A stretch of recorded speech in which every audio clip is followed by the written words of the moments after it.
ఈ ప్రపంచానికి అర్థమైన ప్రేమ ఏంటండి? వ్యామోహం. స్త్రీని చూడగానే పురుషుడికి కలిగేది, పురుషుడు చూడగానే స్త్రీకి కలిగేది కామ కోరికలు. అది కాదు. అలాంటి అపవిత్రమైన ప్రేమ కాదు తండ్రిది.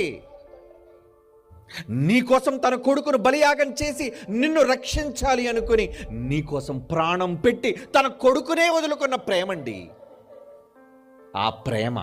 ఆ ప్రేమకు పుట్టిందే క్రీస్తునే ప్రేమ.